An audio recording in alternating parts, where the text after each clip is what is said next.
Hey guys, tonight we journey to a place few travelers would have found on a map, and even fewer would have dared to enter without an invite. You're standing at the edge of an ancient city carved from red earth, its walls whispering stories in the hush of twilight. The sky above is the kind of soft purple that makes your eyes heavy. The air is thick with the slow heat of the day melting into night, and there's a faint metallic tang in your nose. Beneath your bare feet, cool, hard-packed earth, maybe laterite, maybe magic. It's hard to tell out here. The walls rise beside you, not stone, not brick, but layers upon layers of rammed earth, so carefully pressed in a line that they seem to hum. Here in the heart of the Edo people's world, the Kingdom of Benin once pulsed with bronze, ritual, and royal decree. You probably wouldn't survive as a casual tourist here a few centuries ago, but tonight, you're just a floating thought drifting past the gates. So, before you get comfortable, take a moment to like the video and subscribe, but only if you genuinely enjoy what I do here. And hey, drop your location and local time in the comments. I love knowing where everyone's tuning in from. Now, dim the lights, maybe turn on a fan for that soft background hum, and let's ease into tonight's journey together. You begin your slow approach along what used to be one of the most impressive engineered structures on Earth.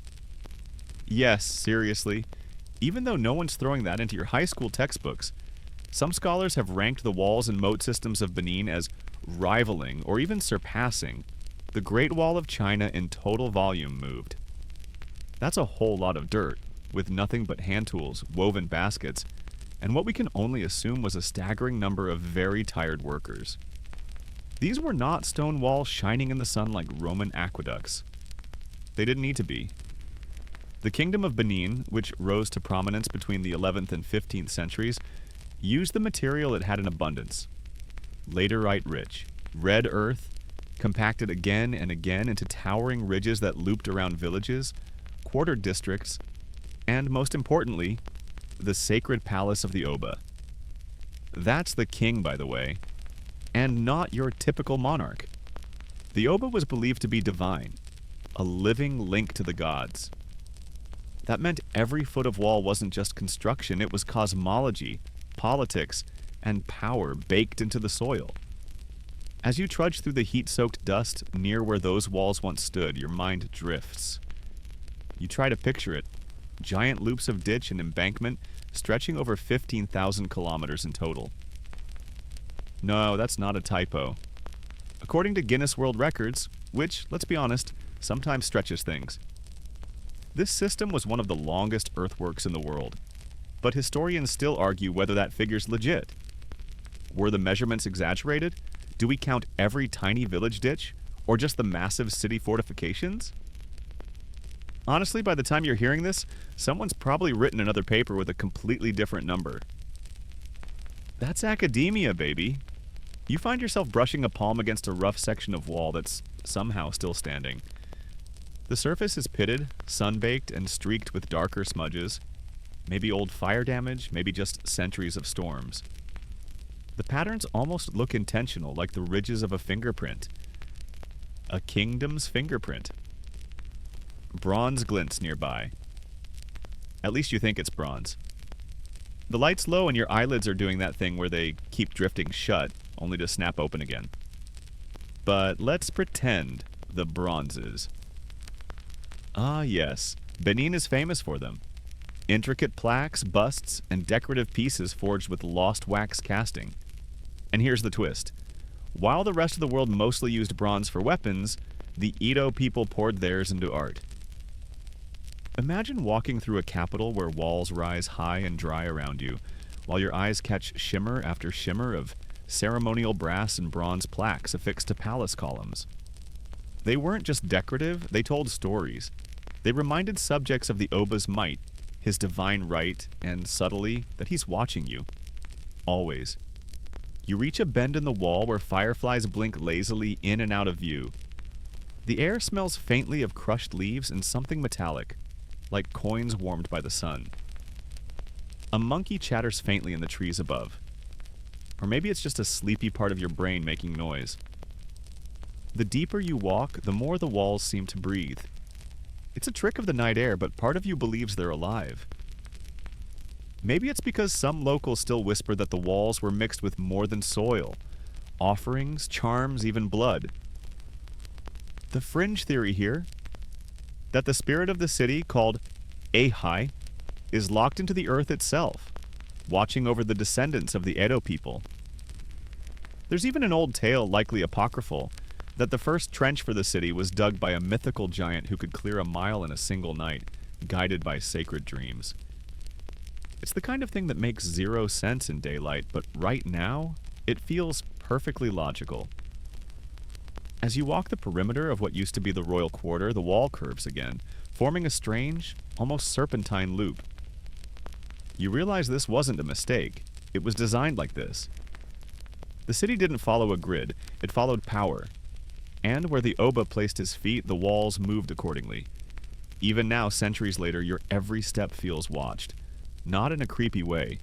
More like a museum security guard who isn't paid enough to care but still sees everything.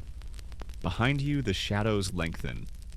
The sun's gone completely now, replaced by a soft violet glow across the horizon. The air is cooler. Your legs heavier. A quiet rhythm begins to echo. Maybe drums from long ago. Maybe your heartbeat. You lean against the wall, and for a second you swear you feel a faint vibration. It's probably nothing, or maybe it's the past, still pulsing under the red dust. You wake, or maybe you never quite fell asleep, at the base of a wall that doesn't look like much to modern eyes. It's a ridge, really. A rise in the earth that curves gently away, flanked by low brush and the occasional curious lizard. But you're not fooled. This wall isn't dead. It's resting. And before you stretch your legs, you glance up at the forest, crowding the horizon. The trees here hum with life. Not a roar, not a whisper. Just the steady pulse of branches swaying, leaves fluttering, unseen insects chanting. And you realize something odd? The city of Benin didn't just fight the forest to exist. It used the forest to design itself. Long before concrete jungles were a thing, Benin's urban planners, if you can call them that, were working with a different blueprint. One drawn in bark and vine, termite mound and twisted root. You picture it.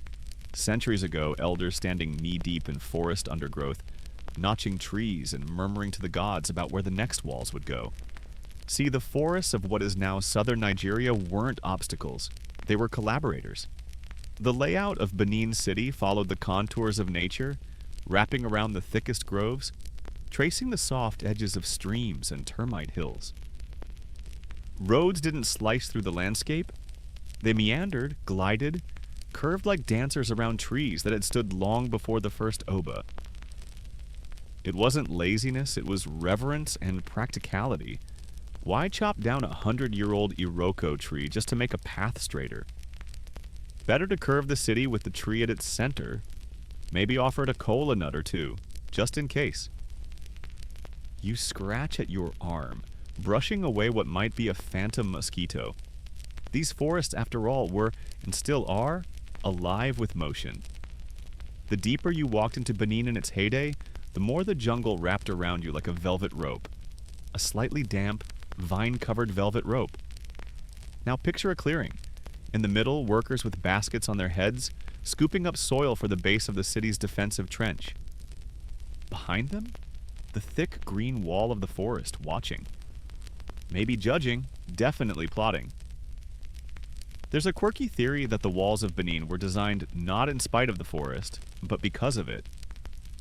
Some fringe historians suggest that the unpredictable jungle terrain gave the kingdom its signature concentric wall system. Villages weren't laid out in neat grids. They formed natural circles or loops around groves, shrines, or ancestral sites. So when the walls came, they simply traced those circles like rings in a tree trunk. It's one of those things modern urban planners would file under organic zoning. But here, it was more like divine landscaping. And it wasn't just about obstacles, it was about materials. The forest supplied the ropes, the palm oil, the firewood for bronze casting, even the pigments for the ceremonial walls. Those deep reds and burnt oranges, all natural, all borrowed from the undergrowth. Still, historians still argue whether Benin's design was truly ecological or just opportunistic. Were they harmonizing with nature? Or just making do with what they had?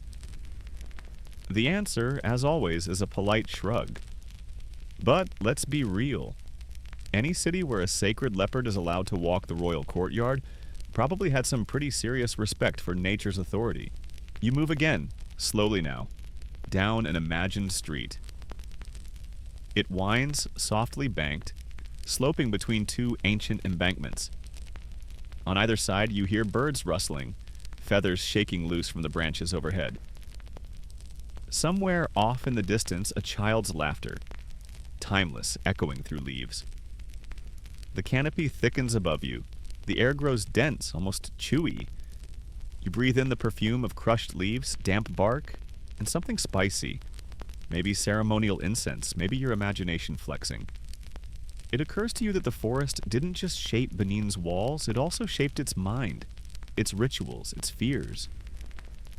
You remember reading that children here were once told not to stray too far into the trees or they'd be swallowed by spirits, or worse, recruited as messengers by the Oba's invisible court. Benin's government had layers. The visible nobility, yes, but also a dense bureaucracy of spirit mediums, royal messengers, and metaphysical enforcers. And many of them? Said to dwell in the woods. You feel the ground slope slightly upward, and there, at the crest, a stone marker. Weathered, covered in moss. Maybe real, maybe not. But you imagine it marks the border of some ancient district. The walls here aren't visible anymore, but you can feel them. Not just physical boundaries, but rules about what could happen inside, who could speak, who could even be seen. City planning in Benin wasn't just about streets and drainage, it was spiritual choreography. The wall told you not just where to walk, but how to walk, and sometimes, if you were a visitor from a lesser town, if you could walk at all. You brush aside a low branch, stepping into what used to be a ceremonial grove. In the daylight, it would have looked like a patch of forest. But in the time of the Oba, this might have been a stage, a place where priests spoke to trees, where sentences were passed, where marriages were sealed. One sleepy theory from an oral historian suggests that wall placements were whispered by spirits during the dry season, then dug by laborers during the rains when the soil softened. It's the kind of theory you can't prove, but tonight, in this half-waking forest haze, it makes perfect sense. You crouch near a stump, tracing the lines of some long-gone carving, maybe a glyph, maybe a family crest. The symbols, like the trees, knew where they belonged, and they whispered it to the hands that built this place. The forest exhales. The walls rustle. Somewhere a leopard moves, softly with purpose. You lie back against the packed earth, eyes turned skyward, where stars blink through the canopy. And for the first time tonight, you realize this city wasn't carved out of the forest. It is the forest. Trained, taught, domesticated, for a while. Until it wasn't. You stir again, not quite sure how long you've been lying in the soil-shadowed hush of Benin's forested bones. But now, as you move forward, the terrain changes. The canopy parts just enough to show you a glimpse of sheer effort. We're talking about the kind of effort that makes your back hurt just thinking about it. Because now you're walking alongside the reason the Kingdom of Benin once caught the awe of travelers and the quiet envy of colonial engineers. The moats and the walls. Not just ceremonial lines in the dirt. Not just polite demarcations of neighborhoods. These were serious. These were staggering. And no one with a shred of honesty would call them boring. Except maybe a very sleepy YouTube viewer, and that's okay. You're here now. The moat stretches beside you, not filled with water, but a deep, dry trench cut into the earth like a scar from some ancient battle. It loops and zigzags, carved to confuse, deflect, and, let's be real, impress.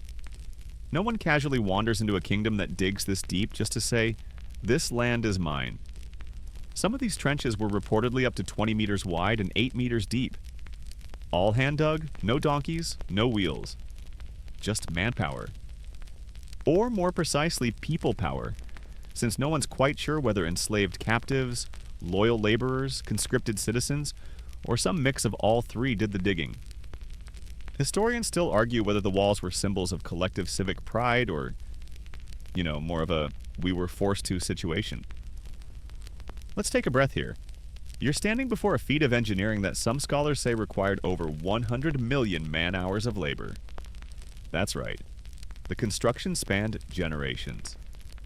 Imagine being born into a family of ditch diggers, inheriting the job from your grandfather, and your grandkids still chipping away long after your worm food.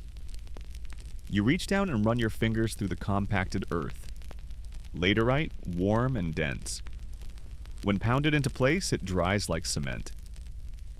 The builders knew this. They'd layer it, water it lightly, tamp it down, again and again until it stood upright. Then repeat. Over 15,000 kilometers of earthen structure across the kingdom, according to some archaeological estimates. Of course, that number's debated.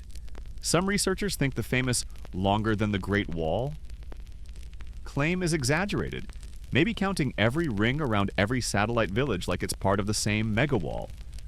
Others say the figure's valid when you consider the total volume of earth moved. Honestly, the math gets fuzzy. But you know what doesn't? The scale of it. This wasn't a wall around one city. It was a network of defenses and boundaries, concentric circles around towns, barriers between lineages, protective ridges around shrines, even segmented neighborhoods within the capital itself. You wander up an incline now, a ramp of old earth that once led to a district gate. You imagine the gate, tall, likely wooden, possibly decorated with bronze studs and carvings of animals or ancestral warriors. A checkpoint, perhaps, or a spiritual boundary. A place where messengers had to stop, dismount, bow, declare. You picture a young trader, sweaty and nervous, approaching on foot with cloth and cola nuts to offer. At the gate, two guards lean lazily on spears, eyeing him like cats who already know you're going to trip. Behind the wall, a world of rules. Inside the inner ring lived the nobility, close to the Oba's palace. The farther out you went, the less divine protection you had, and the more you relied on your clan's section of the wall to keep you safe. In fact, walls weren't just royal projects. Families and lineages were often expected to maintain their own segments. That's right. You thought mowing the lawn was annoying? Imagine having to recompact your great-uncle's defensive embankment every rainy season. And yes, before you ask, some families decorated their walls, painted them, etched marks into them, planted sacred herbs along the tops. A few even embedded shards of iron or glass for spiritual or very practical reasons. You trip? That's on you. There's an odd little story often told by griots and older locals about how the sound of digging became a lullaby. Entire districts would fall asleep to the rhythm of pounding and shoveling, thud, scrape, pat. Over time, they say people claim to hear the ancestors humming in the trenches, guiding the labor. You smirk. Could be a metaphor. Could be sleep deprivation. You pause by a deep curve in the moat. A hidden chamber lies just beneath the ridge, a feature archaeologists once mistook for storage. But newer interpretations suggest some of these hollows might have been designed for ambush points or hidden shrines. Or maybe just clever drainage. You know how historians are. Throw a dart at the meaning board. There's a fringe theory, okay, more of a local legend, that the very shape of Benin's moat system matched the coils of a mythical python that protected the city. The story says that if you trace the paths in just the right way, they mimic a serpent winding through the underworld. You try to imagine that from above. Kind of beautiful. Also slightly terrifying. The moon is high now, and everything around you glows faintly silver. The walls cast long shadows. The trench beside you looks bottomless, though it barely reaches your shoulder. You realize you're standing where a city boundary once stood. An actual edge of what was, to many, the center of the world. And now? Now it's quiet. But that doesn't mean it's gone. You press your hand into the wall again, and this time it holds the shape of your palm a second longer than it should. Like it remembers being shaped by other hands before yours. You pull back, blinking slowly. You wonder how many hands touch this same wall? How many lives pass by this same trench, hauling soil, whispering prayers, or sneaking home past curfew? You breathe deeply. The air tastes of earth and dusk. Your body feels heavier, slower, as if the weight of 900 years of mud and bronze is finally settling in. You follow the wall's gentle curve, lulled by its unwavering rhythm. Tamped earth, moss-kissed slope, a small thicket of wildflowers peeking through like nature couldn't help but accessorize. The path narrows, then widens again, opening into what feels like a plaza. No signs, no neon arrows, just the quiet certainty that this space mattered. It's not just any part of the city. You're in the ceremonial heart, the district where power wasn't just held, but performed. This is where the Oba ruled. Not from a modern capitol building with glass walls and frosty air conditioning, but from a sprawling complex of courtyards, shrines, and corridors paved with history and palm fronds. The royal palace of Benin City, or what's left of it in memory and clay and night dreams. You tilt your head back, imagine. Tall carved columns, each one topped with a brass figure frozen mid-dance or mid-roar. Benin's artisans didn't do boring. Their work didn't whisper status, it sang it, bellowed it across generations. And nowhere was that clearer than here, where the Oba's palace once stood in regal defiance of time, termites, and tropical storms. There's a faint scent in the air, smoke maybe. You blink and it shifts into incense, the kind that used to burn in shallow brass bowls along the corridor walls. You catch a trace of resin, maybe a hint of dried citrus peel. The smell of rule, of ritual. They say the palace was bigger than Buckingham, if you can believe it. Portuguese explorers visiting in the 15th century described it as a city within a city, full of gates, inner courts, and massive halls supported by wooden beams so polished they reflected your face back at you. And right in the center of it all, the Oba's audience chamber. You edge closer. No velvet thrones here, just a raised platform, smooth and worn. On it would have sat a man not just called divine, but believed to be divine. The Oba wasn't just king. He was bridge and boundary, voice of the ancestors. Veto holder over weather, crops, punishments, and praise. And yet, he still had to follow the rules. That's the strange thing about Benin's court. For all its grandeur, it operated within a web of deep, sometimes invisible laws, rooted in spirituality, oral tradition, and balance.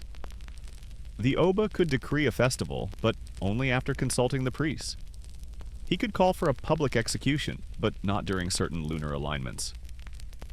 Power wasn't absolute here. It was ceremonial, yes, but tightly choreographed. Historians still argue whether the Oba had full political control or if he was more of a ceremonial figurehead by the later centuries. The truth likely lies somewhere between. A ruler hemmed in by advisors, priests, and the occasionally very annoyed commoner. You pass a row of stone foundations, remnants of old shrines, each one probably dedicated to a different force. Rain, fertility, ancestral vengeance, market profit. You try to imagine how crowded these spaces would have been during a festival. Full body paint, layers of coral beads, people singing call and response with dancers dressed like spirits. And then, like a sudden breeze, you remember the bronze. Ah yes, the famous Benin bronzes, those glowing plaques, heads, and figurines that once lined the columns and walls of this very palace. They weren't just art, they were records. Genealogies in metal. Political memes, if you like. Capturing victories, ceremonies, even embarrassing court gossip if you squint hard enough. Crafted using the lost wax technique, they were so detailed that Europeans didn't believe Africans could have made them. Rude, yes, also completely wrong. Because these bronzes? Pure Benin genius. One quirky detail they often forget to tell you. Some of the bronze used in these masterpieces came from melted down manillas, bracelet-shaped pieces of currency used in trade, especially with Europeans. So, in a rather poetic twist, the very metal Benin received in exchange for goods or people ended up immortalizing its rulers in art. You run your fingers along the edge of an imagined plaque. Cool. Textured. A warrior mid-leap, sword in one hand, shield like a curled leaf. Behind him? The Oba, larger than life, calm as the sea before a storm. You wonder who posed for these. Did artists sketch quickly in the moment, or did people have to sit still for hours in regal silence? Either way, the results were iconic. But the bronze wasn't just for decoration. It was a political tool. A message. It said, "We've been here. We know who we are. We don't forget." You step lightly now. The weight of so much symbolism slows your pace. There's a small, half-collapsed chamber nearby, rumored in local tales to have once stored the ceremonial swords of the Oba. Swords that weren't always made of metal. Some were wooden, others inlaid with ivory or glass. Their power wasn't in the sharpness, but the name they carried. Swords that could cut lies, or slice silence, or divide drought from rain. You chuckle softly. Sounds like something you'd buy on Etsy for $200 and regret a week later. But here, symbol was law. The palace wasn't just for show. It was the administrative heart of the kingdom. From here, laws were passed, taxes collected, wars planned. Delegates were sent out. Enemies were received. Some politely. Others, not so much. You hear footsteps behind you. Not real ones, just the imagined march of centuries of attendants, messengers, and nobles moving through these halls. Always barefoot. Always respectful. Except for the occasional drunk cousin during a festival. Every court has one. The air grows warmer again. Maybe it's the memory of fire pits used to light the Oba's inner court. Or maybe it's your body finally catching up to the long, slow pace of history. You lean against a wall one last time, and imagine the Oba himself, standing before a mirror of polished brass, adjusting his coral bead crown. He nods once. The day begins. And you're still here, watching from the edge of it all. Your bare feet slide gently over a worn path now, smoothed by centuries of movement. Ceremonial processions, dusty sandals, royal messengers in a hurry. You're still within the old bones of the palace, but the grandeur has softened. You're entering a quieter part of the complex where the air hangs heavier. This is where the sacred takes over. Here, history stops performing and starts whispering. You step past the base of a crumbled column, its sides once polished to a mirror's sheen, now softened by moss and memory. You pass beneath a carved arch, more imagined than real now, but you can still see the outlines. Elegant patterns of snakes and birds, old symbols of knowledge and transition. You're entering what would have been the ancestral shrines of the Obas. You feel it, right? That slight tingle at the back of your neck? That's not fear, it's just reverence, dialed down to a sleepy murmur. Each Oba, after his death, was honored with a shrine inside the palace. These weren't just headstones or quiet corners for incense. They were living spaces of memory, altars decorated with bronze heads, ivory tusks carved with dense, spiraling stories, and offerings from family members who needed help. From the other side, historians still argue whether these shrines were mainly private spaces for the royal family or open to certain members of the public. Some evidence suggests that important officials, priests, or even favored artisans could offer gifts, kneel, whisper, ask. Others believe the shrines were more exclusive, guarded, perfumed, and closed off like velvet-roped sections of the afterlife. You kneel beside a sunken platform, probably where a shrine once stood. There's nothing left now but a faint indentation and a small pile of bird feathers. You blink slowly and picture it as it might have been. Bronze heads, maybe 10 or 15 of them, lined in a neat row. Each one with careful features, high cheekbones, and slightly abstract expressions that walk the line between man and myth. These bronze heads weren't meant to be photorealistic. They were idealized, smoothed. Each one glowing in candlelight, surrounded by coral beads, cowries, dried kola nuts, offerings to the past, and the bronze heads weren't just made at random. They were produced using the lost wax casting method, a complex technique that involved sculpting the figure in wax, covering it with clay, heating it to melt the wax out, then pouring molten metal into the hollow. It was fussy, precise, and often done in family guilds that passed down knowledge like sacred recipes. One quirky tidbit: some of the older bronze heads had small holes at the top, not just for aesthetics. They were designed to hold elephant tusks, carefully carved with royal scenes and proverbs. So yes, the final setup looked a bit like a dignified totem pole wearing jewelry and silently judging your posture. You pause and listen. The hum of insects, the rustle of breeze-touched leaves, maybe even a faint chant if you really let your imagination drift. The past here is thick, like warm honey, and you move slowly through it, each step a little heavier than the last. There's a stone bowl near your foot, worn smooth inside from centuries of libations. Palm wine, crushed herbs, water blessed by a high priest. People poured these not because the ancestors were thirsty, but because it showed respect. The boundary between the living and the dead in Benin wasn't a wall, it was more of a screen door. Sometimes you might dream of your ancestor. Sometimes you might see their name etched in a bronze plaque. And sometimes you might feel their hand on your shoulder when you were about to do something very, very dumb. You step into another shadowed chamber, half-roofed now. This might have been the Iwibo Quarter, home to one of the 3 palace societies responsible for maintaining ritual duties, ceremonial dress, and, you guessed it, royal shrine care. These were the folks who knew exactly how to tie the coral bead collars, how to pour a libation in the correct clockwise motion, and what not to say during an Oba's mourning period. Some scholars think these societies acted as a kind of internal check on the Oba's power. After all, if you can't get properly dressed for a royal festival, do you even rule? You lean against the doorway and glance up. In the old days, there might have been a royal musician here, playing a slow rhythm on a gong or drum. These rhythms weren't background noise, they spoke. Certain beats marked events, a royal birth, an ancestral feast, or even a call to war. You think you hear one now, faint and far away. Just your imagination. Probably, but maybe not.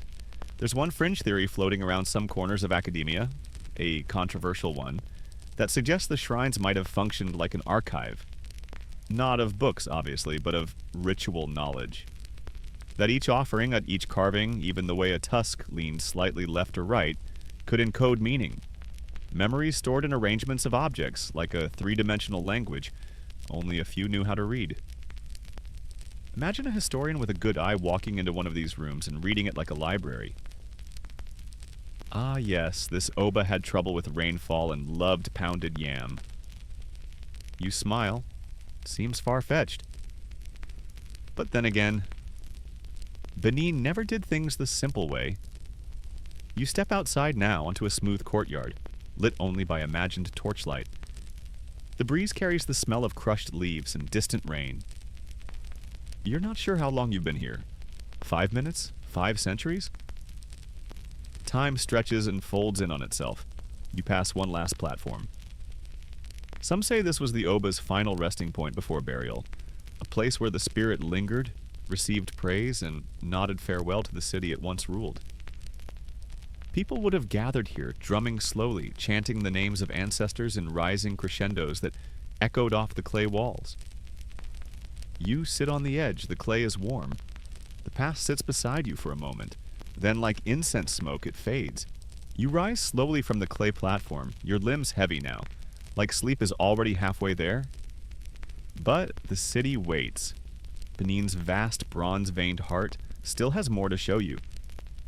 You turn a corner and suddenly the hush of shrines gives way to the quiet hum of industry. The scent changes too. Faint metal, charcoal, and something richer. Melted wax, maybe, or the oily tang of hot brass. You've stepped into the world of the guilds. Not modern unions with ID cards and mandatory lunch breaks. These were ancient, hereditary, ultra-specialized guilds, centuries ahead of corporate HR, each one with its own rituals, secrets, and rules that would make a Swiss watchmaker sweat. You're now in the Aigun Street district, or where it once was. In the golden age of the Benin Kingdom, this was the neighborhood of the bronze casters, and their work echoed across the entire empire, into palaces, into tombs, and eventually into museums and colonial warehouses far from here.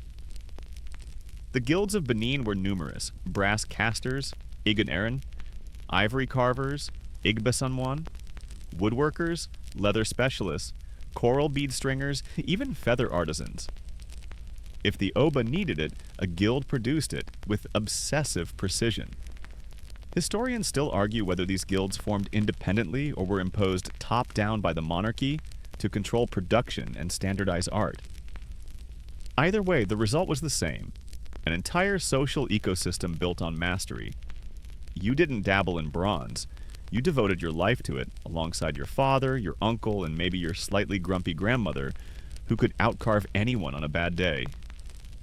You pause near what would have been a forge, a circle of stone still stained dark. You picture a boy fanning the flames with goatskin bellows, the heat so intense you could feel your eyebrows crisp. His father molds a wax figure, maybe a royal warrior or a mother goddess cradling a twin infants. The boy watches, memorizes, sweats, repeats. The casting process wasn't for the impatient.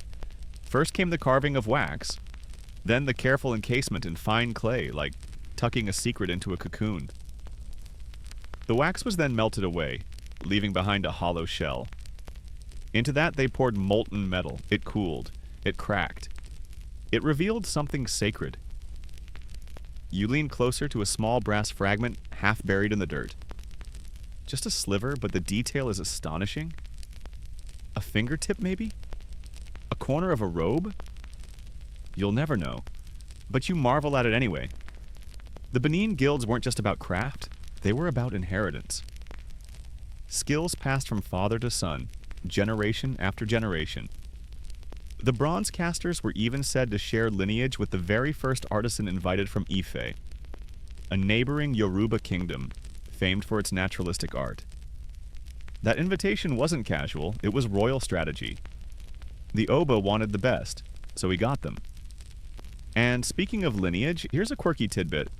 Membership in some guilds was so exclusive that even death didn't get you off the hook. Guilds had special burial rituals, reserved plots, even posthumous duties in the form of memorial altars. Once a bronze caster, always a bronze caster. You glance down a narrow side alley, imaginary now, but full of imagined life. Children run past carrying bundles of raffia. Someone's beating a drum, not for music, but for timing. Across the square, a woman strings coral beads by candlelight, lips moving in a silent prayer to the goddess of craftsmanship. This entire district buzzed with creation, and it wasn't limited to the palace. Nobles commissioned work too.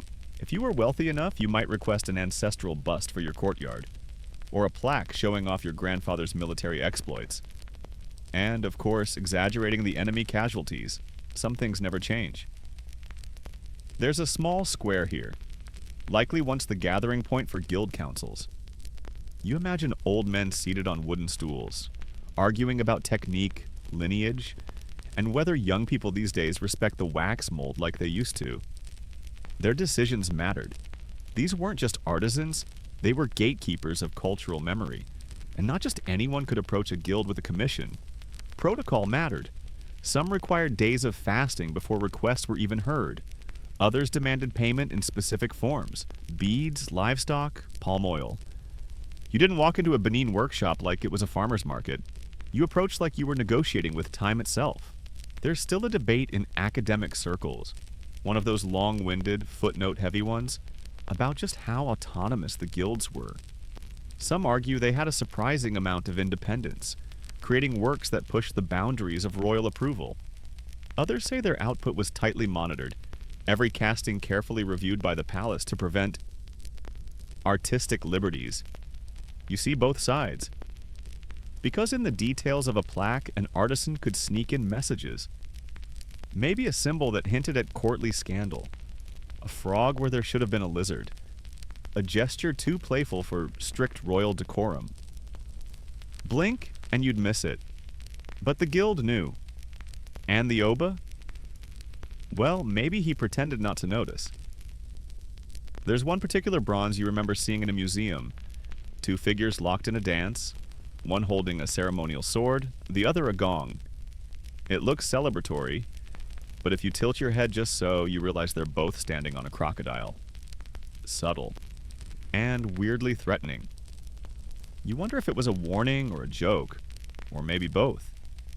You walk past a wall that might have once been part of the guild's quarters.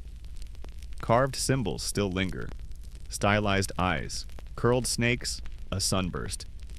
You pause and trace one with your finger. It's smooth, worn down by time, but still there. Still watching. The sun's gone now, or it would be if you weren't already somewhere outside of time. The forge fires have cooled, but the air still carries that metallic aftertaste of creation. You close your eyes for a moment and hear the clink of tools, the muttered prayers before a pour, the satisfied sigh of a master admiring his newest work. This place was more than a neighborhood. It was the engine of memory, the pulse of artistry that kept Benin's identity etched into brass and ivory, long after the words faded. You walk on, the ghost of a drumbeat trailing behind you, softer and softer. You wander farther from the heart of the guild district, and the rhythm of the forges fades behind you, replaced by something heavier. Not louder, just denser. A stillness so absolute that it seems to press into your shoulders. You've entered the outer bounds of the city proper now, where the sacred gives way to the strategic. This is where engineering and empire shake hands, right? At the feet of the Benin city walls. You're not looking at a quaint picket fence. This isn't even your average ancient defensive rampart. What surrounded Benin at its peak was a massive system of earthworks, so vast in scale that when early Europeans first laid eyes on it, they assumed it had to be the work of some ancient Mediterranean power. Spoiler, nope. Just local genius, thank you very much. You crest a small ridge, well, what's left of it, and look out across the ghostscape of one of the greatest architectural feats in African history. They weren't just walls. They were moats, embankments, trenches, and ridges, all engineered with almost smug efficiency. It's believed the entire network once spanned over 16,000 kilometers if you include every loop and segment, longer than the Great Wall of China.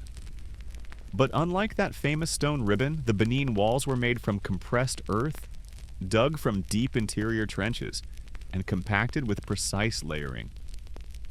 The city itself sat at the center, surrounded by these raised embankments, like a well-guarded kernel in a peanut. And yes, you're the peanut in this scenario. Historians still argue whether the construction was done gradually over centuries, or as one coordinated mega-project under a particularly ambitious Oba. One camp believes it was a kind of generational relay race, each ruler adding new loops, new lines, carving out his own legacy in trench work. Others suggest a more centralized vision, a grand military plan. You kneel beside a surviving ditch. The clay is still firm, still ridged from where hands, actual human hands, scooped and packed and shaped it. No backhoes, no cement mixers. Just years of labor, possibly done under royal mandate. Which, by the way, introduces the tricky question of workforce. One fringe theory? The Oba conscripted villagers from across the kingdom, like an old-school infrastructure stimulus package. Another theory suggests that the walls were built as community projects, organized by local chiefs and overseen by specialized earthwork guilds. That's right, guilds for dirt. Don't laugh. These were the unsung engineers of the pre-modern world. There's a light breeze now. You imagine it carrying the sound of pickaxes and the scrape of woven baskets being emptied, day after day, decade after decade. The air would have been thick with sweat and clay dust, but also, somehow, with pride. The layout of the walls wasn't random. Each trench and ridge helped demarcate neighborhoods, clan zones, and administrative sectors, like invisible fences in a well-ordered ant colony. Some trenches were defensive, others were symbolic, lines drawn not in sand but in effort. You step over a mossy bump and find a flat section of wall still partially intact. At its height, the embankment would have towered over you. Some estimates suggest 10 to 20 feet tall, with matching ditches up to 15 feet deep. Add sharpened stakes, narrow causeways, and guarded gates. Suddenly, invading Benin sounds like a terrible idea, and some tried. The neighboring Oyo Empire. Portuguese explorers with more ambition than sense. Even the later British expedition had to scheme their way through. There's a quirky little tidbit buried in colonial records. When British surveyors first tried to map Benin, their instruments struggled to track the curved and concentric nature of the walls. Turns out, a city designed for symbolic and spiritual protection doesn't play nice with straight lines. And really, why should it? You reach a junction where several old wall lines intersected. In its prime, this would have been a checkpoint, a kind of custom station run by Benin officials. Traders coming in with salt, cola nuts, cloth, or beads would have had to register here. Not just for taxes, though those certainly applied, but to maintain city order. You picture a scribe with a palm leaf ledger, his stylus dipped in soot and palm oil, recording names, goods, and destinations. A teenage guard with a ceremonial spear leans against a tree, half bored but alert. A monkey chatters in the branches above, maybe the unofficial mascot of the border post. Nearby is a patch of flat earth believed to be one of the forbidden gates, only opened during ritual processions or military parades. These gates weren't just made of wood and bronze, they were wrapped in meaning. Legend holds that to pass through uninvited meant calling misfortune on yourself and 7 generations of your goat herd. You glance over your shoulder just in case. The architecture here was not about permanence in stone like Roman ruins. It was about permanence in pattern. Earth could crumble, yes, but as long as the outline of Benin remained, the city lived. And that was the genius, form over flash. Because in the low light, the ridges of the walls don't shout. They hum, they guide. They suggest where things once were and might be again. And that's the quiet brilliance of Benin's defenses. They were not designed to last forever in form, but in function. They directed movement. They protected memory. They reminded everyone, citizen or stranger, that Benin wasn't just a place. It was a system. You sit on the edge of one of the older embankments. It's crumbling now, overtaken by grass and fig saplings. You run your fingers along a groove and it catches dirt under your nails. You don't mind. Feels right somehow. Like you're participating in a ceremony you don't fully understand, but don't need to. The sun has lowered behind imaginary trees. A pair of birds flit past in near silence. There are no signs, no plaques, just the soft outline of history gently pressing against your imagination. You stretch your legs and let the silence return. And then, with only the sound of your own breath, you begin following the wall's shadow. Forward, further, deeper, into the maze of memory. You follow the shadow of the walls until they open out into a long, cleared stretch, a space that hums with past ceremony. The city has exhaled here, not to rest, but to perform. Welcome to the ceremonial avenue, where power didn't hide behind walls, it paraded right through them. You're standing where the King's Road once ran, a wide, packed earth boulevard that linked the Oba's palace to the city's major gates and ritual spaces. This wasn't just the fastest way from point A to B. This was the stage, the grand procession route. If the walls were the lungs of Benin, this was its spine. Even now you can imagine the deep beat of ceremonial drums. Royal trumpets made from elephant ivory, blaring out their slow, majestic tones. And behind them, a sea of bodies, moving in precise rhythm. Warriors in coral-studded armor, leopard hunters carrying their striped pelts like trophies, and of course the Oba's personal eunuchs, silent, sharp-eyed, and glittering with ornament. Historians still argue whether these parades were scheduled like a civic calendar, or summoned ad hoc when omens or politics required.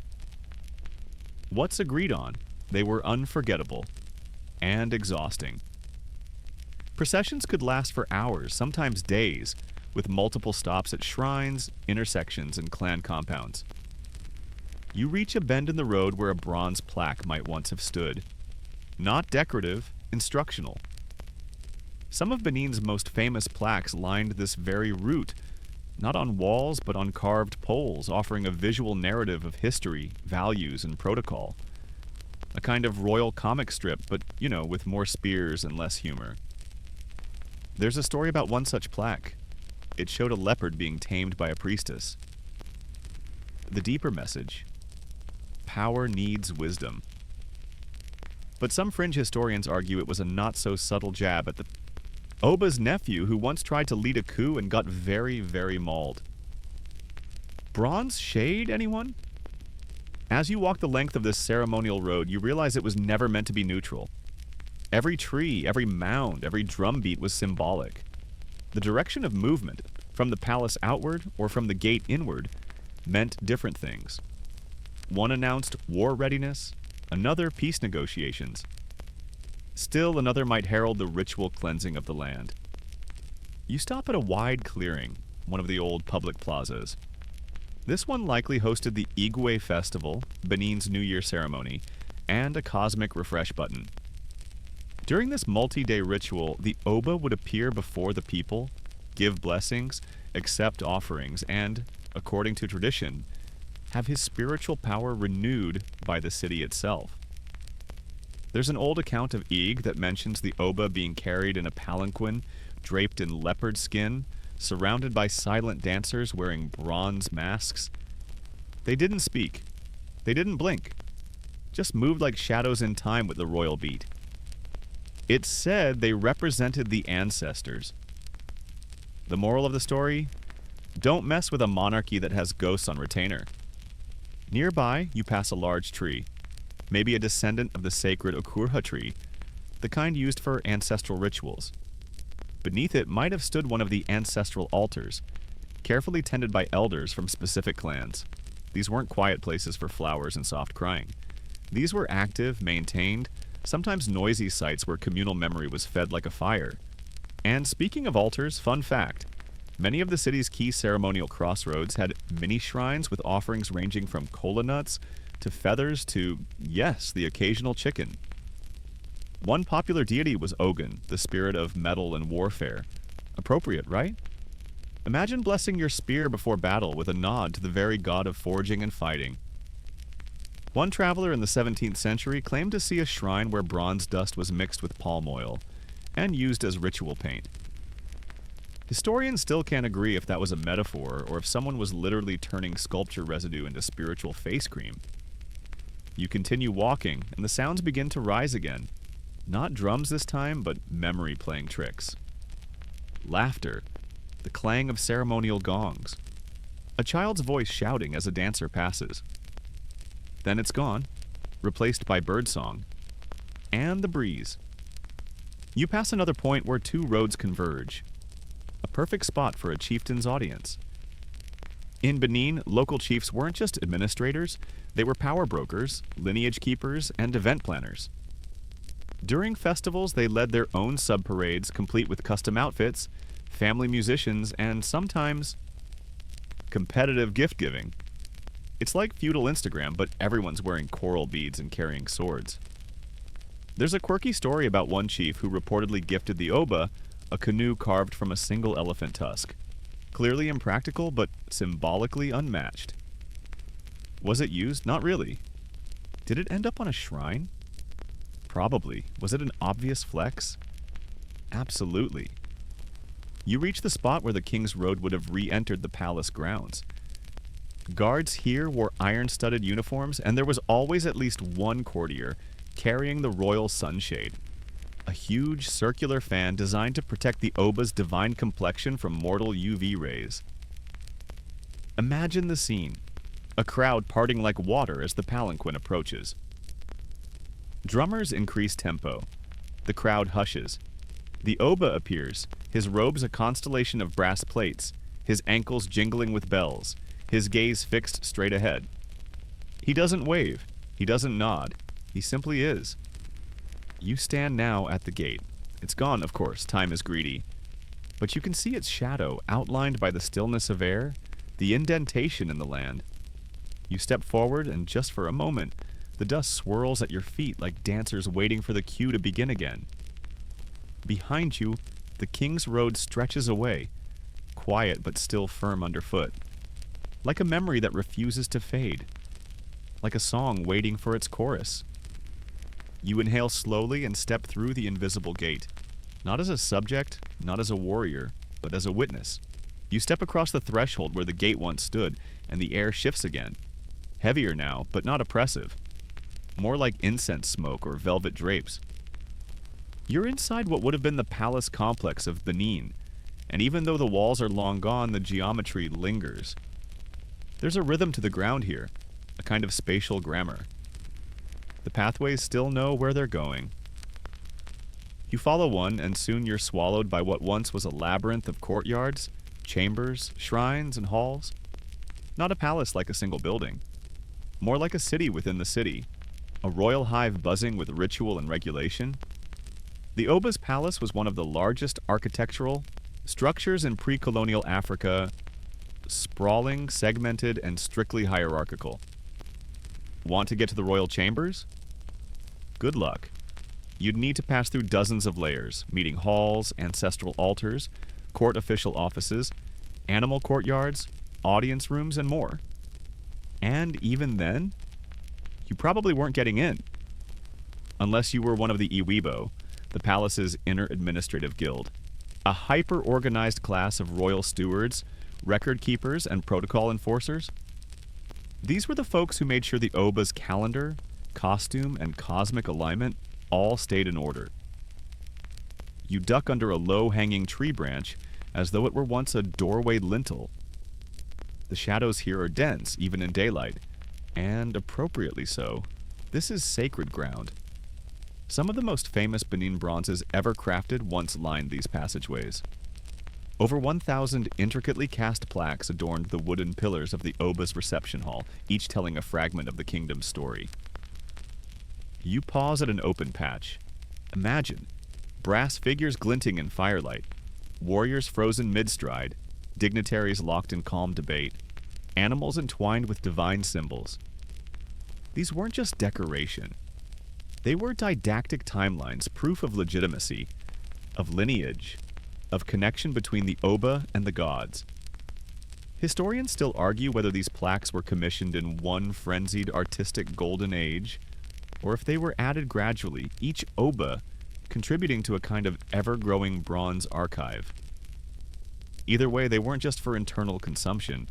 They were tools of diplomacy, used to dazzle foreign emissaries and broadcast the Oba's reach. Oh, and a fun little tidbit. Some of the Portuguese traders visiting Benin in the 1500s were so dazzled by the palace that they wrote home claiming it was as grand as anything in Europe. Whether they meant it or were just buttering up their hosts for trade access, well, we'll never know, but flattery will get you spice roots apparently. You stroll deeper into what would have been the Oba's outer audience courtyard. This was the semi-public face of the throne, a place where select visitors could request favors, offer tribute, or just hope to be noticed. The ground here is smoother, more deliberate. You swear you can still see the faint outline of ceremonial pathways, routes choreographed like stage directions for the greatest political theater in the region.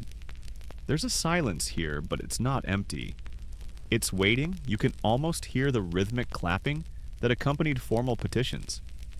The slow, deliberate way a supplicant would kneel, clap twice, and then wait. Never speaking first, never lifting their eyes. The Oba didn't just rule. He embodied the kingdom. Literally.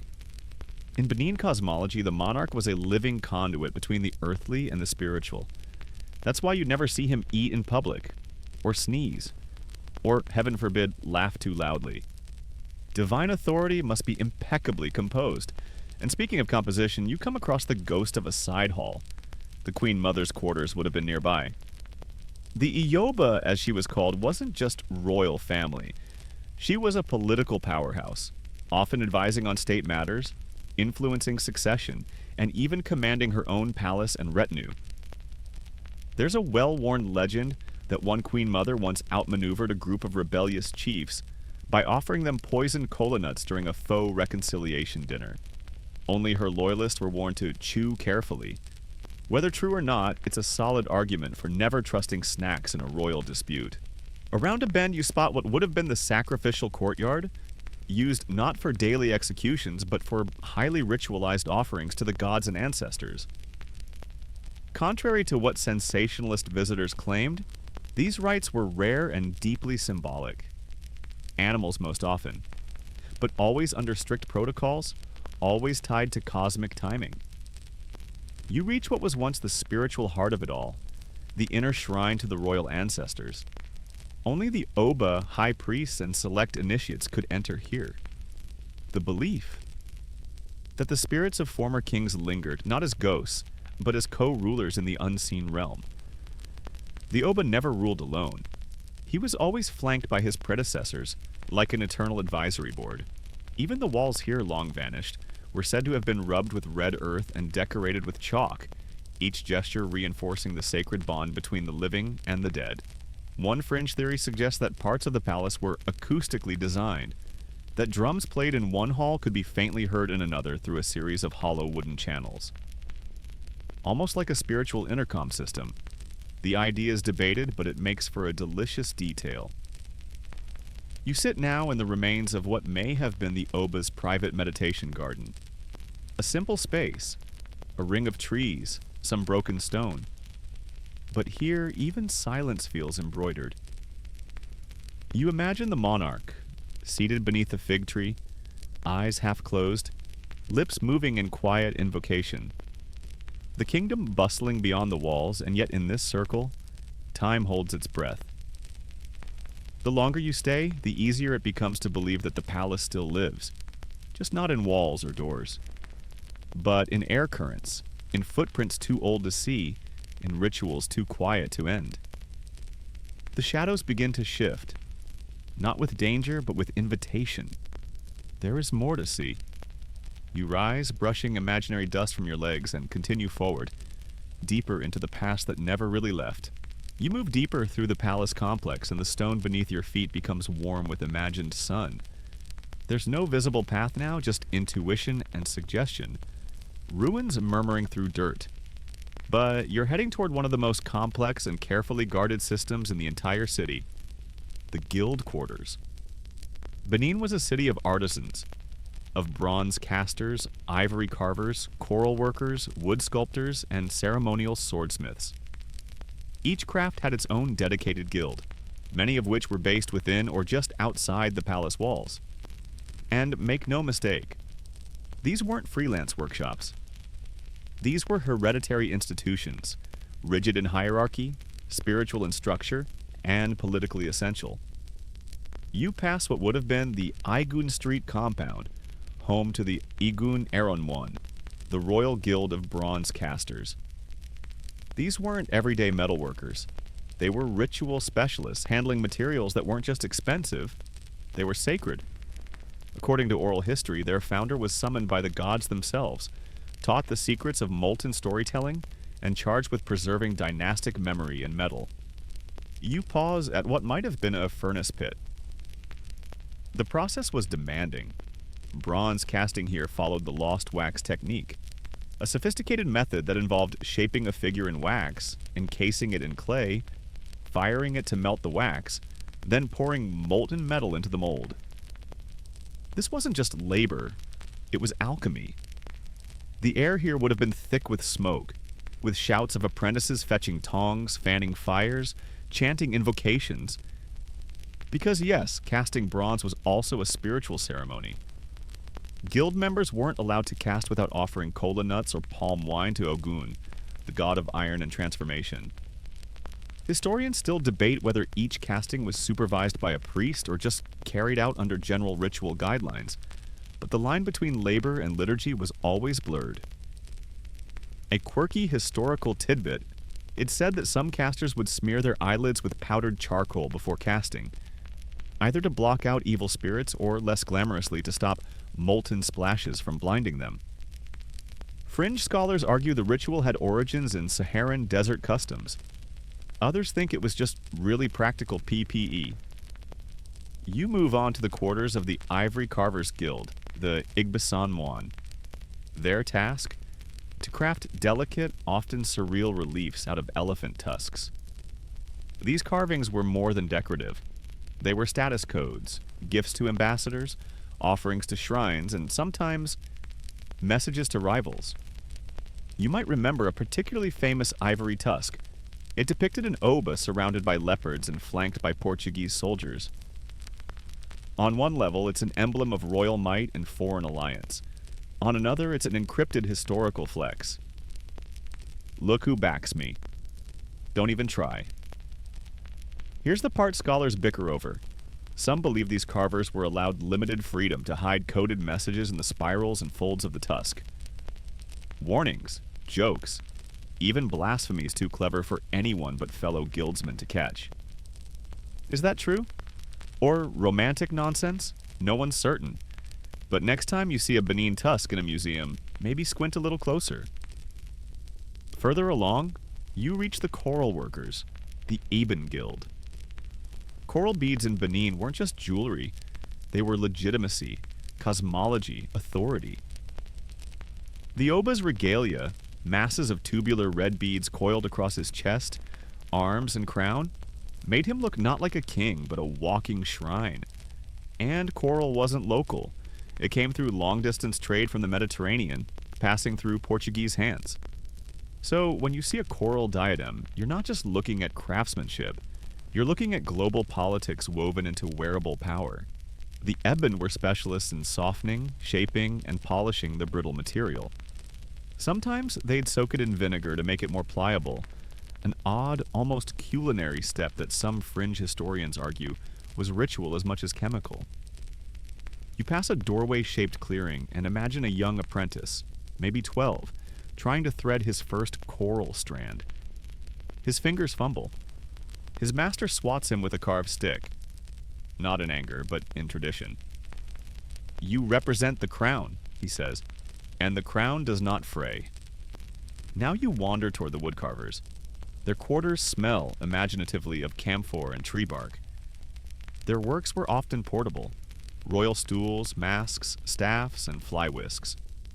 Some of the most subtle pieces were double-coated, sculpted so that from one angle they appeared abstract, but from another revealed human forms or hidden deities.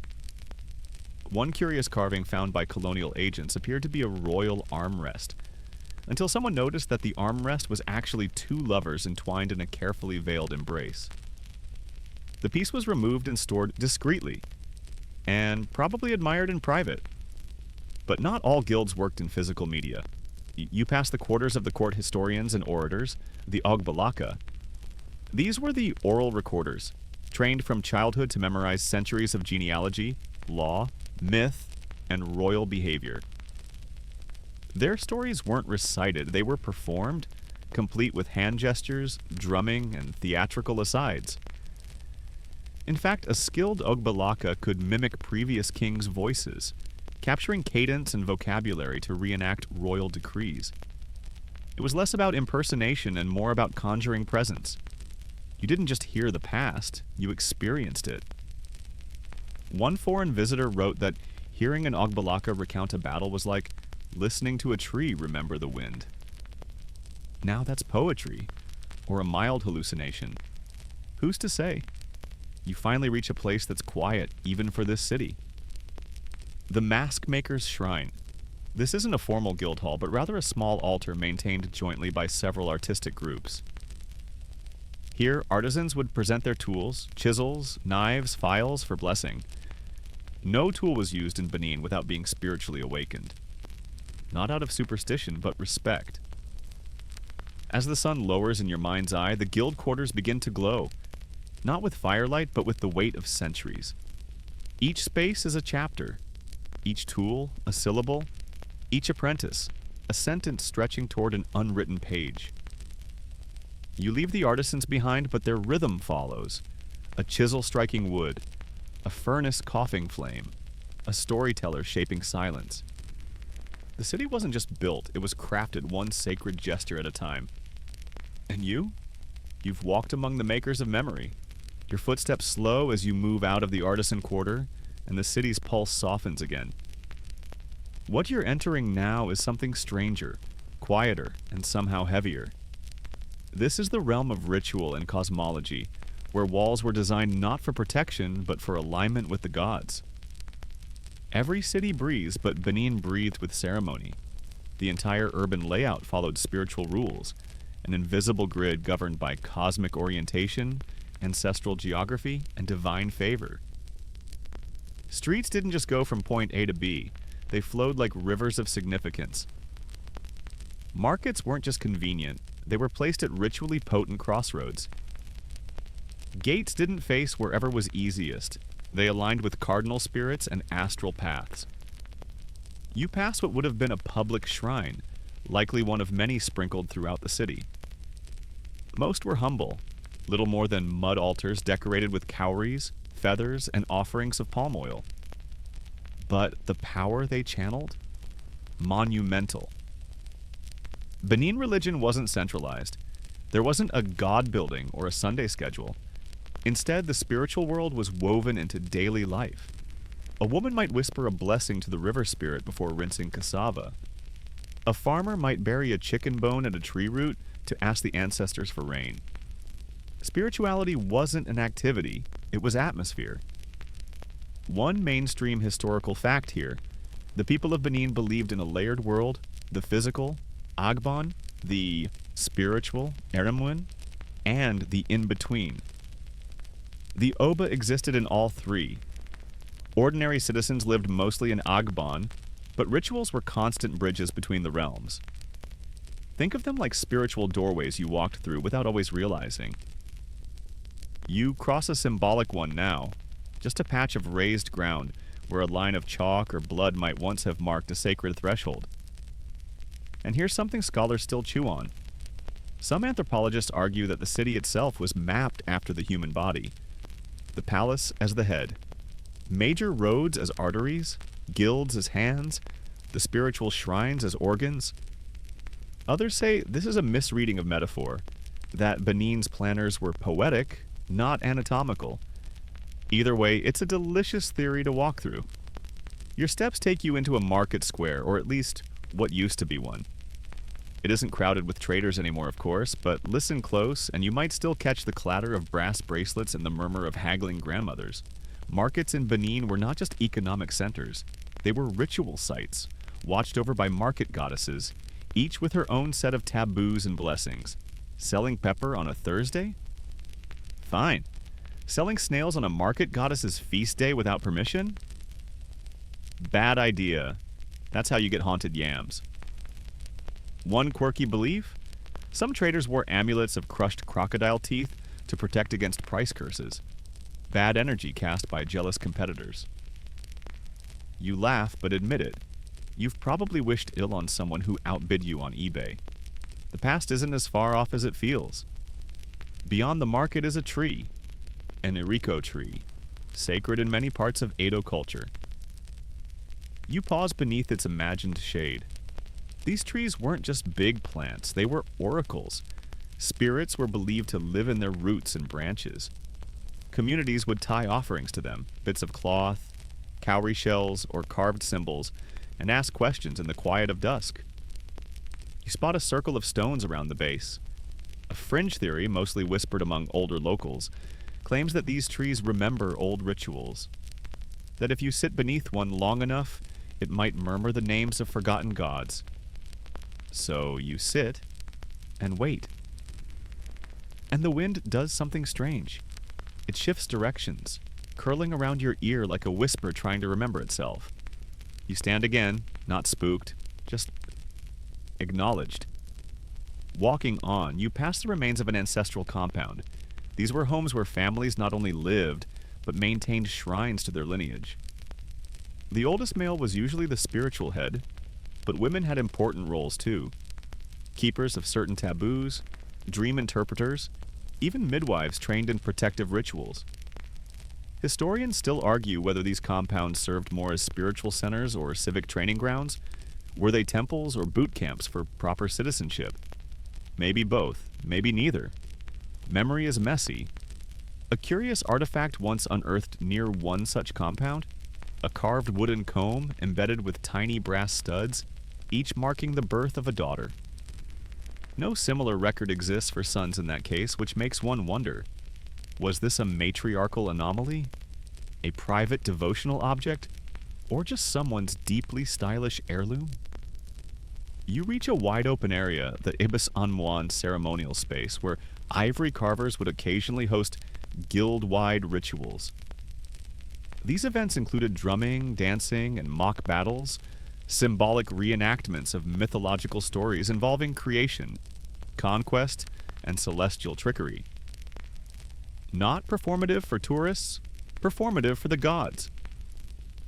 You might see in your imagination a dancer spinning with an antelope headdress, his feet pounding sand in rhythm with a drum that's at least as old as his grandfather's ghost. You might smell charcoal and dried fish and palm wine. You might feel your own heartbeat syncing with something older than you know how to name. And then, oddly, you arrive at a cemetery, or rather the royal burial grove. Benin monarchs weren't buried in tombs with gold or pyramids. They were interred with careful rituals, layers of symbolism, and surprisingly modest grandeur. The idea wasn't to display wealth, but to integrate the king into the spiritual ecosystem. An Oba's death was not the end. It was a graduation to co-rulership with the ancestors. Offerings were made for weeks, sometimes months, depending on the ruler's achievements. Sacrifices, animal mostly, were performed to stabilize the kingdom during the cosmic transfer of power. You kneel by a stone. It's cracked, mossy, barely legible. But the name is familiar from earlier, a king who commissioned new bronze walls, or who survived the Great Famine, or who once outlawed bad drumming after a personal epiphany. The stories blur, but the presence remains. As dusk falls in your mind's sky, you feel something gentle nudge you onward. Not a ghost, just a suggestion. There's still more to see. The soft soil gives way beneath your steps, and the imagined cemetery fades behind you like a quiet breath. Now you find yourself meandering through the royal processional route, one of the wide ceremonial avenues that once connected key parts of the city. The palace, the market, the ancestral compounds, and certain outer gates. This wasn't just a road, it was a performance stage for power. When the Oba moved, the city held its breath. You walk where royal feet once tread, flanked by soldiers, nobles, dancers, and drummers. The processions weren't quiet affairs. They were thunderous, rhythmic, dazzling displays. Part spiritual pilgrimage, part flex of authority, part community theater. There were leopard skin cloaks, coral bead helmets, swords with curved blades, trumpets carved from ivory, and dancers mimicking animals or spirits. Every festival, coronation, or state ritual required movement through space. Not in random directions, but along prescribed routes shaped by centuries of custom. One mainstream historical detail, the Ugi ceremonies, rituals performed to honor ancestors or deities, often involved the Oba leaving the palace and circling specific city sites, making offerings or declarations as he passed. And here's something odd. The walls of certain compounds were deliberately left unplastered on the outside during these festivals. Why? Some believe it was to let spirits see out and participate in the festivities. Others say it's just a side effect of focus. No time for plaster when you're busy summoning ancestral approval. Historians still argue whether this was symbolic or simply seasonal. You stop at a crossroads. Not just a literal one, but a spiritual crosspoint. In Benin cosmology, crossroads were charged with possibility. They were places where decisions met fate, where spirits wandered freely, and where offerings were often left. A calabash bowl might contain a coin, some salt, and feathers, each one a code, a prayer, a transaction between worlds. One quirky tradition: children were sometimes told that whistling at a crossroads after dark would summon a spirit who'd steal their dreams.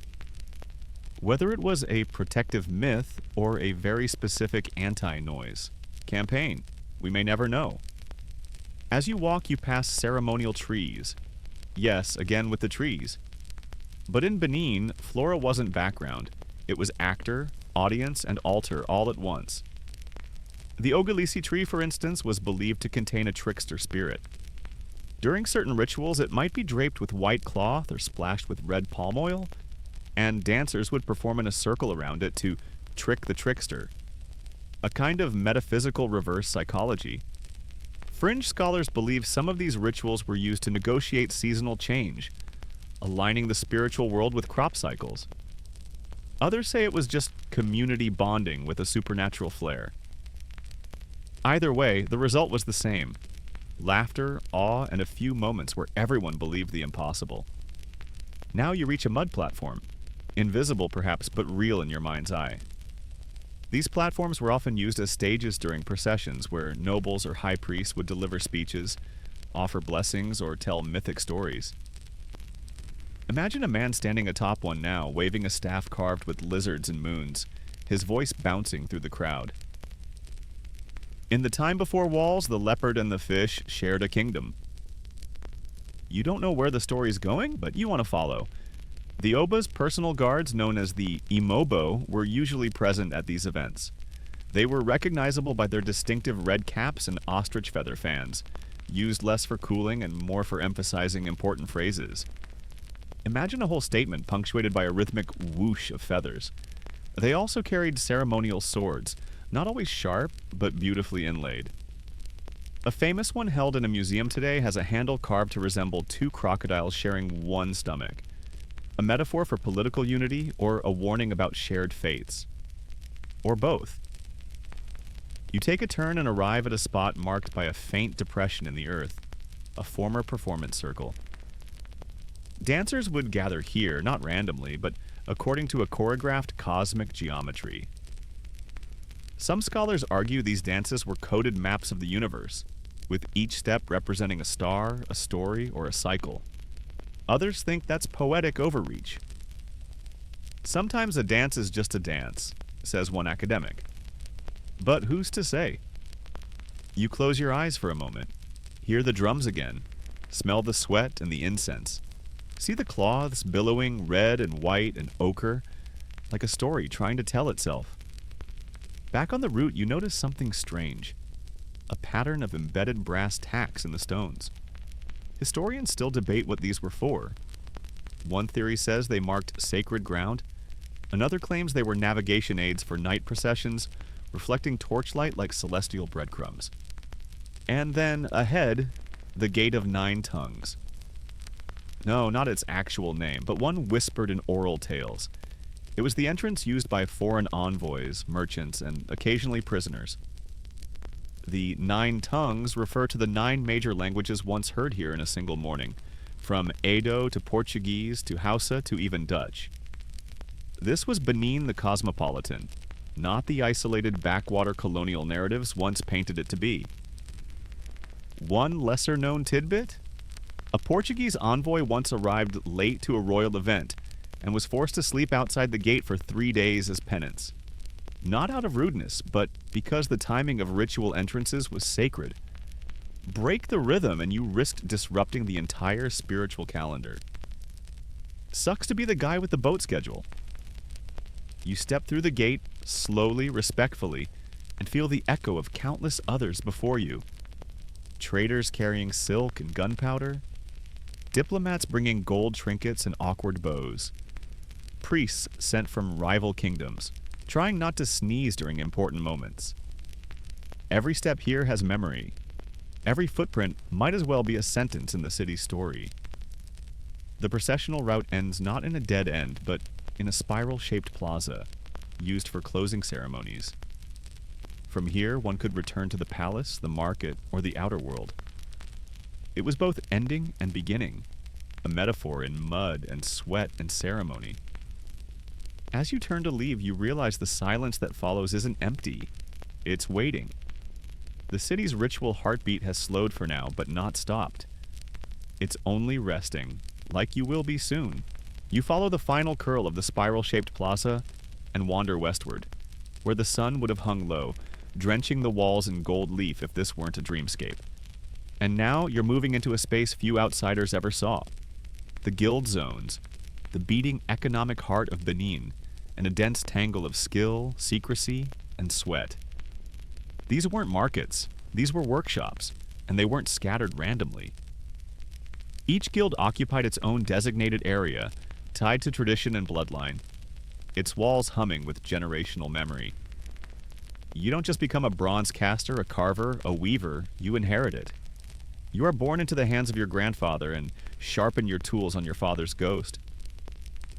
The most famous, of course, is the Igun Eronum, the Bronze Caster's Street, a single path lined with thick-walled, soot-blackened compounds. Their forges belched smoke and wonder for centuries. Using the lost wax casting technique, they turned beeswax, clay, and molten metal into impossible forms.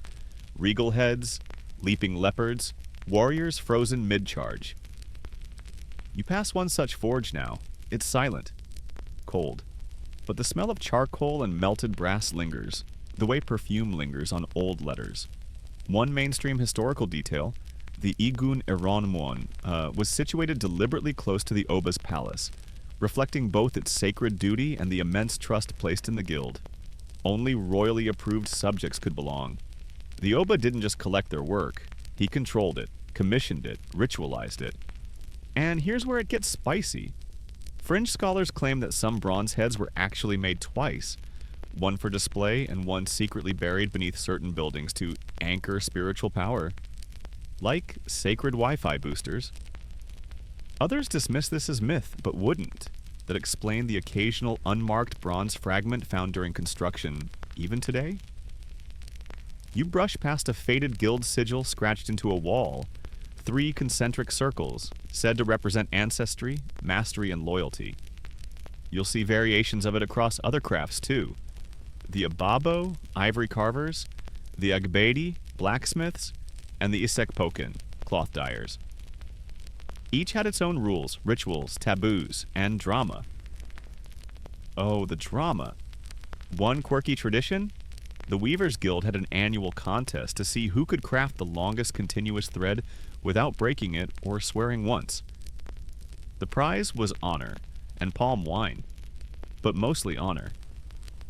You duck under an imagined awning and step into what would have been the Ababo quarters. Ivory carvers. These weren't crude artisans hacking at tusks. These were sculptural poets translating myth, memory, and court gossip into astonishing relief. A single tusk might depict a royal procession, a leopard hunt, and a divine vision, all in one upward spiral. They worked in near silence, guided by ancestral dreams and centuries of motifs. Look closely at some carvings and you'll see Portuguese figures tucked among the spirits, long-nosed men with hats, staring confusedly at crocodiles and spirits of wind. Historians still argue whether these were critiques, curiosities, or just artists having a bit of fun. And it wasn't just ivory. Some artisans carved whalebone or softened hippopotamus tooth, or even dried tree fungi believed to channel spirit dreams. One recovered object was a tiny stool, yes, a fungus stool, with 7 tiny legs, one of which was removable and hollow. What for? A secret? A scent? A hidden curse? No one knows. But someone, somewhere, thought it mattered enough to make. Back outside, you step into the Agbede Quarter, the blacksmiths. These weren't just hammer wielders making nails. They were engineers of the sacred, controlling fire, iron, and the bones of the earth. In many African cosmologies, blacksmiths occupy a liminal role, half priest, half technician, wholly feared. You didn't anger a smith lightly. They made your farming tools your weapons, your ritual bells, and your grave markers. You pause beside a rusted forge pit, where shadows twist into horned shapes. There's a tale, half history, half fever dream, that one blacksmith cast a sword that could only be sharpened under moonlight, using a stone blessed by a river spirit. He tried it once, it worked. Then he buried the stone and told no one where. His descendants still search for it, not to use it, but to keep it from everyone else. You chuckle. Every family has its secrets. Further along, the Isekpokan cloth dyers take center stage. You imagine vats of indigo so rich they shimmer like beetle shells. Dyeing wasn't just chemistry, it was alchemy. Patterns meant status. Colors told stories. Certain motifs could only be worn by certain classes, and breaking that rule could get you fined. Or worse, humiliated by being made to wear an absurdly mismatched outfit for a full moon cycle. One mainstream rule: only members of the Ojiso line, a royal lineage, could wear a particular pattern of interlocked zigzags said to resemble the movement of ancestral snakes. And no, not all snakes were feared. Some were considered messengers, even matchmakers. There's an oral tale about a python who slithered between two love-struck villages to deliver secret poems. Historians still argue if this was symbolic or just really weird rom-com fanfic passed down the generations. You pause at the last compound, a communal spirit house for guild ancestors. Each guild had its own. Mud walls, a small platform, a ledge for offerings. Soot streaked from the constant burning of herbs and powdered chalk. Members would visit, especially before large commissions, to ask for steady hands and no egos. You kneel before the imagined altar. There's a figurine here, carved from wood, mouth open, eyes wide. It's holding a tiny tool in one hand and a broken chain in the other. Maybe a metaphor, maybe just what was lying around that day.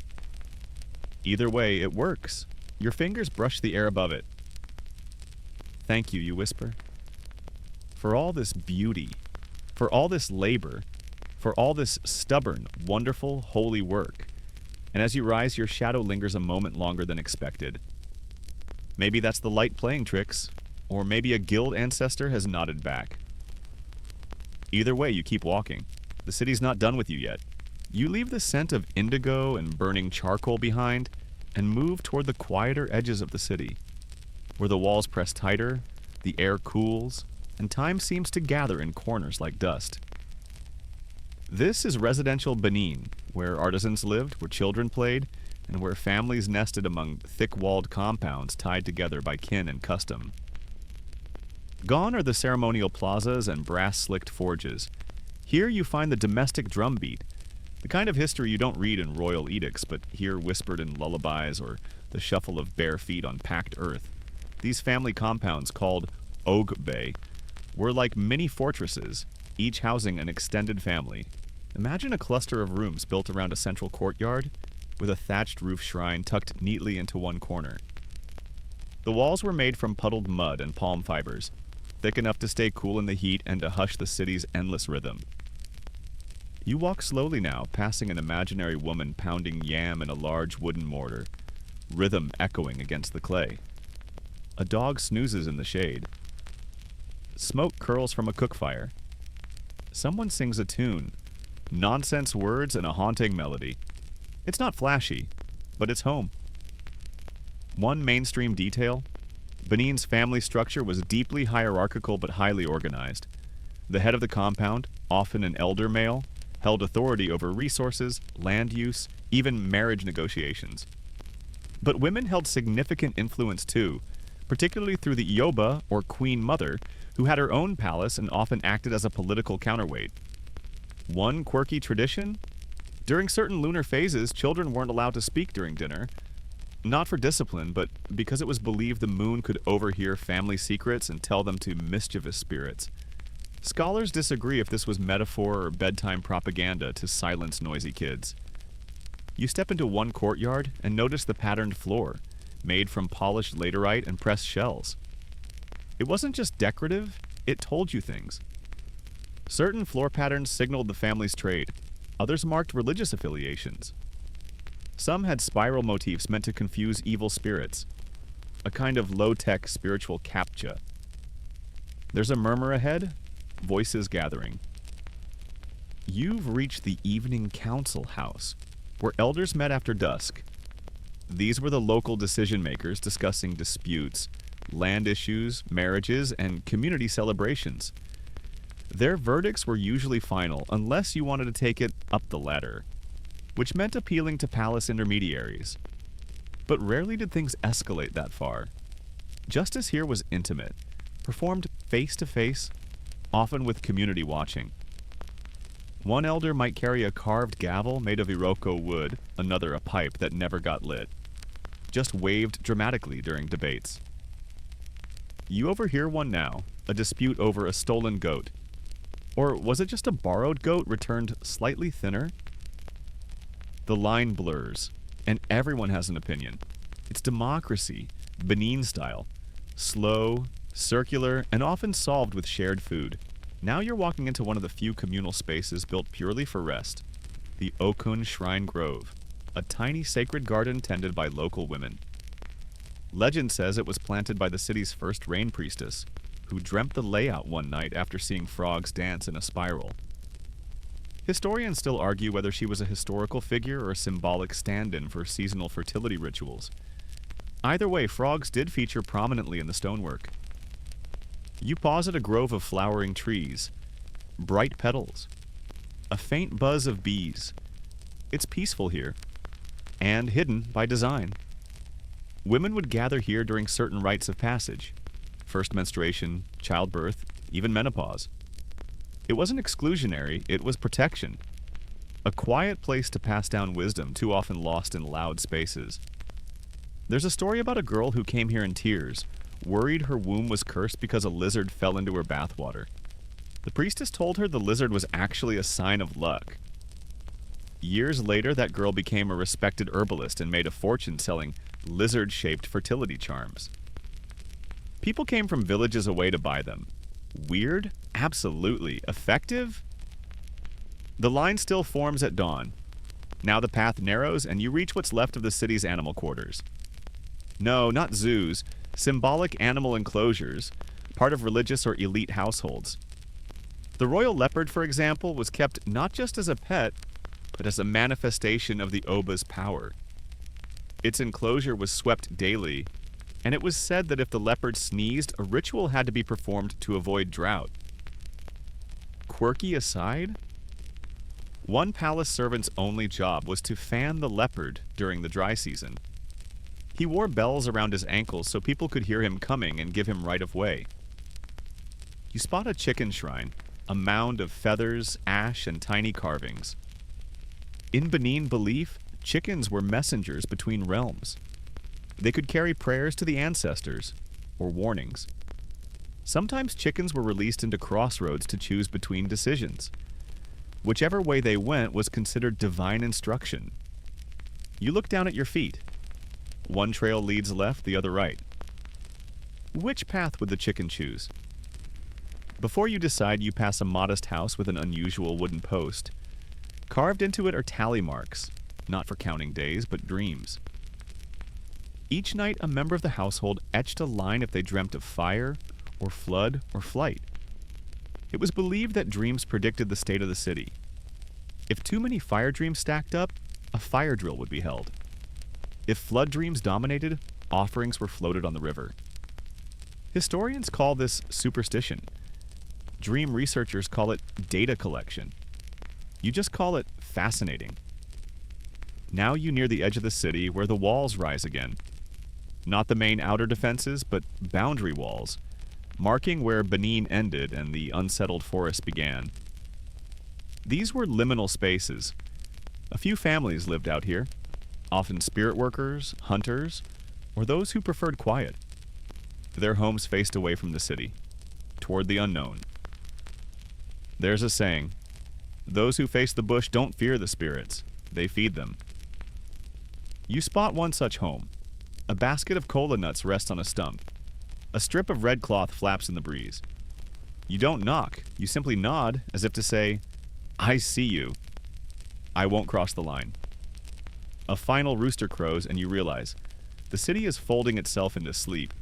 Not silent, not still, but wrapped in layers, ritual, memory, mud, breath. And you are wrapped with it. You linger now in the hush that settles before true night, just outside the city's breath where walls blur into bush and the world exhales. But something draws you back one last time. Something unfinished. A final walk along the outermost wall, where everything about Benin becomes both fortress and fable. The walls here, often called the Benin moats and ramparts, were no single barrier but a system. A network of earthen fortifications built over centuries. Dug with precision, layered with symbolism, and maintained with obsessive care. Not just defense, identity. You step onto the crest of a raised bank and look down into a dry ditch so wide a car could idle there, if cars had existed. Some parts of this wall reached 20 meters high, with the ditch on one side and a ridge on the other. Grass grows here now, trees press close, but the bones remain. Mainstream historians call it the largest earthwork construction in pre-colonial Africa. Some say the world. Estimates suggest over 16,000 kilometers of walls and trenches once circled Benin and its satellite villages, built not all at once, but cumulatively over hundreds of years. One bucket of earth at a time, and here's the kicker. No wheelbarrows, all dug by hand, and carried in baskets on heads. You try balancing a pumpkin on your head for 3 minutes and tell me how that goes. Now imagine dirt, for miles. You pause, heart slow, eyes tracing the meandering groove into the horizon. The walls weren't always straight. They followed sacred lines, village borders, spirit paths. At crossroads, builders paused to offer kola nuts or feathers to the earth spirits. A sign of respect, and probably an apology. Because digging into sacred ground was no small thing. Some oral accounts say that certain sections refused to be dug. Earth would collapse overnight, or tools would vanish. Historians still argue whether this reflects myth or poor soil quality. Either way, the workers learned. Don't mess with ancestral boundaries. One fringe tale claims that to bless the longest wall, a priest walked its entire length with a live tortoise on his head. If the tortoise survived the journey, the wall would endure. It did. It has. Somewhere out there, maybe its great-great-grand tortoise still plods along. You find a marker stone, half buried, flat and carved with geometric lines. A directional glyph, perhaps. Or just an ancient game board. You sit beside it and listen. Crickets, distant drums. The city behind you, alive but not watching. The forest ahead of you, whispering but not hostile. Here on the edge, you understand. Benin's strength wasn't just in its bronze or palaces. It was this. The unity of form and faith, of brick and belief, of walls shaped not just to keep invaders out, but to keep the story in. Because the walls weren't merely physical. They carried meaning. Entire sections had names, like the wall that humbles pride, or the ditch that drinks lies. They acted as moral reminders, shaping the psychology of anyone who passed through them. Quirky rule? When a young man completed his coming-of-age rites, he was expected to walk the perimeter of the outermost trench before returning to the city to symbolically earn his belonging. Some cheated by riding donkeys, some bragged for years, some cried halfway and had to be carried back by laughing cousins. Still counts. As you trace your hand along the dried clay, still ridged from ancient shaping tools, you remember a line from a Benin praise song. Our walls are not just earth. They are our breath held in place. Held. Preserved. Carved into memory. And just before we fade, let's remember what happened next. Because eventually, yes, Benin's walls were breached. 1897. A British punitive expedition, all cannon and ego. The city was burned, the bronzes stolen, the Oba exiled, a trauma engraved in flame. But you don't end your walk there, because the walls were not erased, parts still stand. Some villagers build their homes beside them. Children play atop the old moats, unaware their soccer field is ancient engineering. The bronzes, many are being returned, and the city still dreams, as cities do. In fact, satellite imagery now confirms what oral tradition never forgot. Those lines in the earth are still visible, etched like veins beneath the skin of modern Nigeria.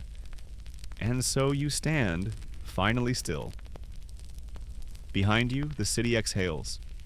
In front of you, the night breathes. And above you, stars. Always stars.